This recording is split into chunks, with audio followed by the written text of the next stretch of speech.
Okay, tonight's 2 Nephi chapter 3. And now I speak unto you, Joseph, my last-born. Thou wast born in the wilderness of mine afflictions. Yea, in the days of my greatest sorrow did thy mother bear thee. And may the Lord consecrate also unto thee this land, which is a most precious land, for thine inheritance and the inheritance of thy seed with thy brethren, for thy security forever, if it so be that ye shall keep the commandments of the Holy One of Israel. And now, Joseph, my last-born, whom I have brought out of the wilderness of mine afflictions, may the Lord bless thee forever, for thy seed shall not utterly be destroyed. So he was fairly prolific in terms of children, but Joseph was the last-born.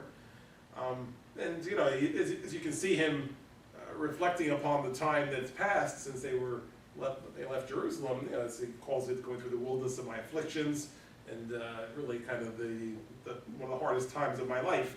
Right? So he's thinking about Joseph being born during that time as they were traveling in the wilderness.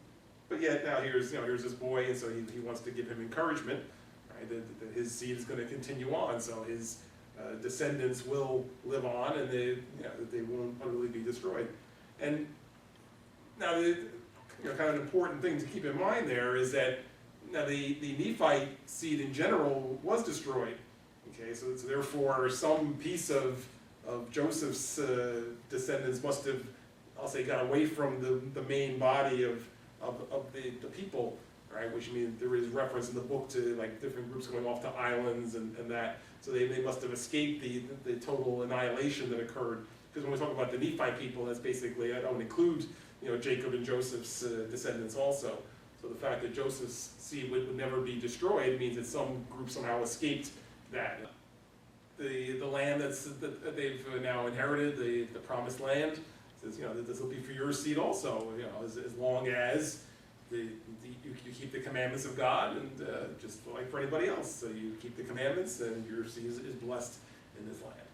For behold, thou art the fruit of my loins, and I am a descendant of Joseph, who was carried captive into Egypt. And great were the covenants of the Lord which he made unto Joseph. Wherefore Joseph truly saw our day, and he obtained a promise of the Lord, that out of the fruit of his loins the Lord God would raise up a righteous branch unto the house of Israel, not the Messiah, but a branch which was to be broken off, nevertheless to be remembered in the covenants of the Lord, that the Messiah should be made manifest unto them in the latter days, in the spirit of power, unto the bringing of them out of darkness unto light, yea, out of hidden darkness, and out of captivity unto freedom. We're introducing a term here that's used many times in this chapter. Right? It talks about the fruit of my loins, okay, and really it's just another way of referring to a descendant. Okay, so really that's what it is, right? But for whatever reason in this chapter, it's like a prolific term. I mean, it must be used 15 or 20 times in this chapter. Right? That's all it means. It means you're his descendants. Okay, so it says that, behold, thou art the fruit of my loins. It means you're my descendant, and you're going to have descendants as well. So you'll have fruits of your loins also. Okay. So now here in 4, it's also mentioned that he is a descendant of the Joseph from Egypt. Therefore, Joseph is one of the 12 sons of Israel. The fruit of his loins would be one of the 12 tribes of Israel. I mean, at the end of 4, it says, great were the covenants of the Lord which was made unto Joseph, and so some of those covenants are what was carried forward. They really go back to Abraham, and it passed through. And in 5, now it's talking about Joseph, that same Joseph, and in the book of Genesis, when promises are made to Joseph, right? There's an indication, especially in chapter 48 and 49, that his descendants would be blessed, right? And so in the Bible, it talks about Joseph's descendants would be blessed. It talks about Ephraim and Manasseh, who were his 2 sons, right? And they were kind of elevated really to the level of the rest of the sons of Israel, and said that their descendants would be blessed. So that promise was made to Joseph, and so that's carrying forward here. So, and in fact, it says God would raise up a righteous branch unto the house of Israel, not the Messiah, but a righteous branch which would be a key part of the house of Israel. For Joseph truly testified, saying, A seer shall the Lord my God raise up, who shall be a choice seer unto the fruit of my loins. Yea, Joseph truly said, Thus saith the Lord unto me, A choice seer will I raise up out of the fruit of thy loins, and he shall be esteemed highly among the fruit of thy loins. And unto him will I give commandment that he shall do a work for the fruit of thy loins, his brethren, which shall be of great worth unto them, even to the bringing of them to the knowledge of the covenants which I have made with thy fathers. And I will give unto him a commandment that he shall do none other work, save the work which I shall command him. And I will make him great in mine eyes, for he shall do my work. Joseph testifies, saying that a seer shall the Lord my God raise up, who shall be a choice seer unto the fruit of my loins. Right. So now the choice seer is something that we mention from time to time in the church. I thought we might read a couple of verses that describe a seer. Right. Because before we talk about a choice seer, let's know what a seer is. If you want to flip ahead to Mosiah chapter 8, and in particular we're going to look at verses 13 to 17. Okay, starting at verse 13. It says, Now Ammon said unto him, I can assuredly tell thee, O king, of a man that can translate the records, for he has wherewith that he can look and translate all records that are of ancient date, and it is a gift from God. The things are called interpreters, and no man can look in them except he be commanded, lest he should look for that he ought not, and he should perish. And whosoever is commanded to look in them, the same is called seer. And behold, the king of the people who are in the land of Zarahemla is the man that is commanded to do these things, and who has this high gift from God. And the king said that a seer is greater than a prophet. And Ammon said that a seer is a revelator and a prophet also. And the gift which is greater can no man have, except he should possess the power of God, which no man can. Yet a man may have great power given him from God. But a seer can know of things which are past, and also of things which are to come. And by them shall all things be revealed, or rather shall secret things be made manifest, and hidden things shall come to light, and things which are not known shall be made known by them, and also things shall be made known by them which otherwise could not be known. Okay, so there you have a little description of what a seer would be. And I mean, a seer is a prophet, but it says it's even greater than a prophet, because he's a prophet and a revelator, and so he's someone who can see things, as we said, look into in this case, the interpreters, and to be able to see even writings that might be otherwise, the meaning might be hidden. He knows of things that pass and things which are to come. Okay, so a lot of gift and power in that particular calling of a seer. So the person we're talking about is a high calling from God. Right? So really any seer would be like that. Now it's saying that it's referring to this man as a choice seer. So therefore he's even choice among the seers. And so he is a seer, and he has a calling from God. He says, so now it says, a seer shall God raise up, who shall be a choice seer unto the fruit of my loins. Okay, now in 7, it starts to talk about what this man's going to do, the choice seer. It says that he's going to have a work to do among the seed of Joseph, okay? And so the descendants of Joseph, whoever is left at that time, would be the people that he would be commanded to work with. It says he'll do a work for the fruit of thy loins, his brethren, which will be a great worth to them, even to the bringing of them to the knowledge of the covenants which I've made with thy fathers. So when the choice seer comes, he would be convincing them of who they are, and that those covenants apply to them. So the promises made to Abraham and so forth are applied to the seed of Joseph once they realize who it is they are. It says in 8, it says, I will make him great in mine eyes, for he shall do my work. It says he shall do none other work, save the work which I command him. Right? So he's going to be dedicated to this, and he's specializing. Right? So he's going to have a certain job from God, and this is what he's going to do. And he shall be great like unto Moses, whom I have said I would raise up unto you, to deliver my people, O house of Israel. And Moses will I raise up to deliver thy people out of the land of Egypt. But a seer will I raise up out of the fruit of thy loins, and unto him will I give power to bring forth my word unto the seed of thy loins, and not to the bringing forth my word only, saith the Lord, but to the convincing them of my word, which shall have already gone forth among them. In verse 9, right, is comparing him to something like Moses. It says, he shall be great like unto Moses, whom I said I would raise up unto you to deliver my people. Right? And in fact, again, it was at that time it was for Israel who was in bondage, and so Moses was sent to lead them out of bondage, and God gave him certain gifts and abilities to do that. So it's a comparison being made here that now they're in a different kind of bondage, more of a spiritual bondage of not knowing who they are, even. So now the choice seer would come to deliver them from that. So that's what it's comparing it to. But in 10, or 11 rather, it's getting a little more into what the actual task is going to be here. It says, not to the bringing forth of my word only, but to the convincing them of my word, which shall have already gone forth among them. Right? So the choice seer, may well be, I'll say, preaching the word to the people, but he's going to have the additional ability of convincing them of the word which has already gone forth among them. So in other words, they're going to have heard it already, and then the choice seer is the convincer. And so when he says it, then they're going to believe. So now how is it that the word would have already gone forth among the people? Right? That's one of our callings of the church, is to be the ones to do exactly that. Right? And so when we send people to speak to the seed of Joseph, that's really what we're doing. We're trying to get the word out to as many as possible. This way the word will have already gone forth among them, and then when the choice seer comes, he can be the convincer of that. Wherefore the fruit of thy loins shall write, and the fruit of the loins of Judah shall write, and that which shall be written by the fruit of thy loins, and also that which shall be written by the fruit of the loins of Judah, shall grow together unto the confounding of false doctrines, and laying down of contentions, and establishing peace among the fruit of thy loins, and bringing them to the knowledge of their fathers in the latter days, and also to the knowledge of my covenants, saith the Lord. And out of weakness he shall be made strong, in that day when my work shall commence among all my people, unto the restoring thee, O house of Israel, saith the Lord. Verse 12. So when it says that the fruit of thy loins shall write, and the fruit of the loins of Judah shall write, okay, that the seed of Joseph, this is their record, and the Judah, the Bible, is their record. So it says, writing and writing, and these two together says shall confound false doctrines and so forth, because that's the fullness of the gospel. That's what we have today, is what we refer to as the fullness of the gospel, Bible and then the Book of Mormon, and that's what it's referring to here. Okay, and the only things it's going to do is establish peace among the fruit of thy loins, bring them to the knowledge of their fathers in the latter days, and the knowledge of my covenants.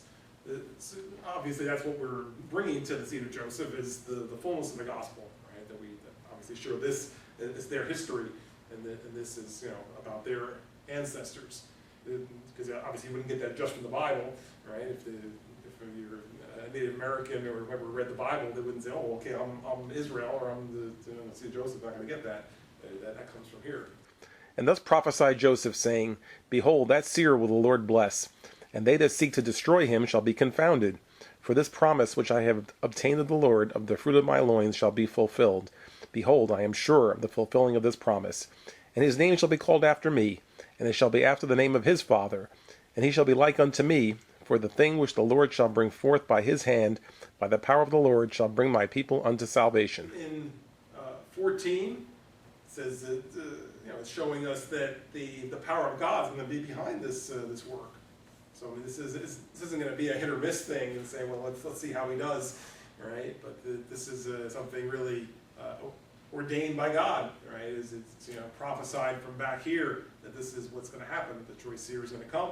He's going to be the convincer for the seed of Joseph and bring them to knowledge of the covenants of their ancestors. 15, it tells about what his name would be, right? It says, and when you can realize that it's Joseph who's speaking, and that's why he says his name shall be called after me, and shall be after the name of his father. So that's how we have gotten the idea that the choice seer's name would be Joseph, and his father's name would be Joseph. Now, as I hinted to you one other week, right, that to me, it doesn't necessarily have to be the case that his first name would be Joseph. Perhaps his last name would be Joseph. I don't know. Okay, and to me that would be almost a no-brainer. Well, then of course it's like the name of his father if it's the last name, but really, it's just his name would be Joseph in one way or another. Yea, thus prophesied Joseph. I am sure of this thing, even as I am sure of the promise of Moses. For the Lord hath said unto me, I will preserve thy seed forever. And the Lord hath said, I will raise up a Moses, and I will give power unto him in a rod, and I will give judgment unto him in writing. Yet I will not loose his tongue, that he shall speak much, for I will not make him mighty in speaking, but I will write unto him my law by the finger of mine own hand, and I will make a spokesman for him. And the Lord said unto me also, I will raise up unto the fruit of thy loins, and I will make for him a spokesman. And I, behold, I will give unto him that he shall write the writing of the fruit of thy loins unto the fruit of thy loins, and the spokesman of thy loins shall declare it.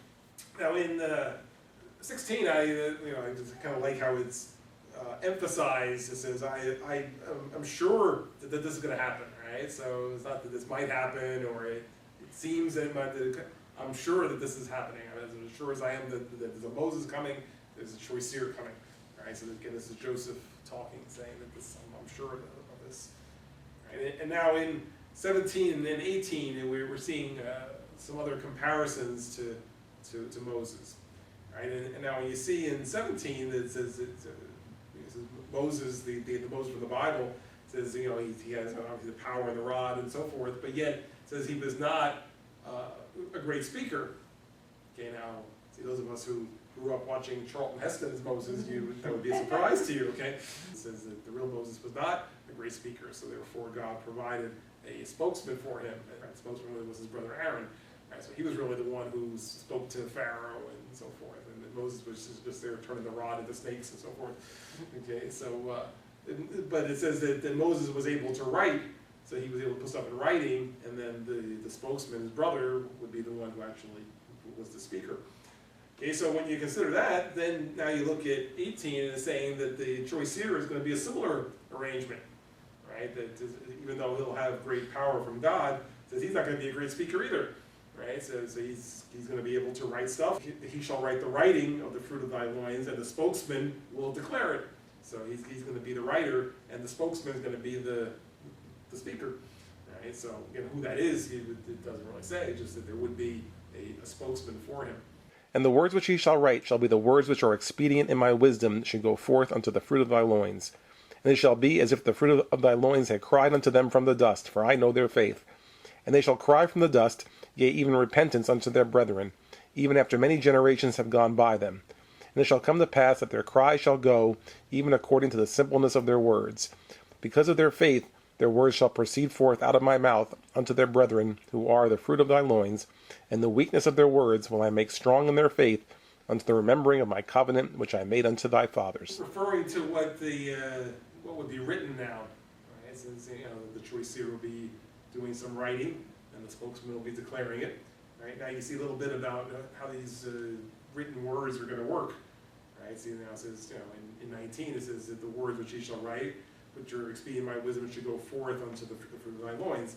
So the things that he's writing, he says it's going to be as if the people of old are speaking directly to them. Right? That's really, I guess, the effect of what 19 and 21 is saying, that it'll be so convincing, it'll be as if Nephi was right there with them and speaking. Right? That's how convincing it'll be. And so that whatever it is that he would write, and with the spokesman declaring it, would have that kind of power, that the actual story would come to life for them. And it says like they'll be speaking from the dust or whatever, and the many generations, and so it'll be as if the original people were there telling their own story. It'll be that believable and that convincing. I mean, I don't know if they're going to hand somebody a written document, or whether the spokesman is going to be in essence speaking from what the choice seer has written, but it'll be presented in some way that it'll be that real to the people, and then they'll be convinced. And now behold, my son Joseph, after this manner did my father of old prophesy. Wherefore, because of this covenant thou art blessed, for thy seed shall not be destroyed, for they shall hearken unto the words of the book. He's saying that Joseph, your seed's going to be blessed here. And this is Joseph, his son, of course. That your seed's going to be blessed, and they're not going to be destroyed, and because they're going to listen to the words of the book. I think when I used to read this, I used to think it was this book, but now I'm thinking it's more what the choice here is going to write. This is they'll listen to that. And there shall rise up one mighty among them, who shall do much good, both in word and in deed, being an instrument in the hands of God, with exceeding faith, to work mighty wonders, and do that thing which is great in the sight of God, unto the bringing to pass much restoration unto the house of Israel, and unto the seed of thy brethren. And now blessed art thou, Joseph. Behold, thou art little. Wherefore hearken unto the words of thy brother Nephi, and it shall be done unto thee, even according to the words which I have spoken. Remember the words of thy dying father. Amen. So in 24, it's kind of summarizing what the choice seer is going to be used for. It says, "I'll rise up one mighty among them," which would be the choice seer, "who shall do much good in word and in deed," right, and mighty wonders, and bringing past much restoration of the house of Israel unto the seed of thy brethren. And if you look at the end of 24, right, it says, "It bring to pass much restoration of the house of Israel and unto the seed of thy brethren." So he's used, I think, still primarily for the seed of Joseph, but he'll be used for really all of Israel in some way. And then 25, that's how we know that Joseph is still little at this point, which he'd have to be because he was the last born in the wilderness, right? But this is kind of the last chapter that's going to be the words of Lehi, because He's going to die in the next chapter.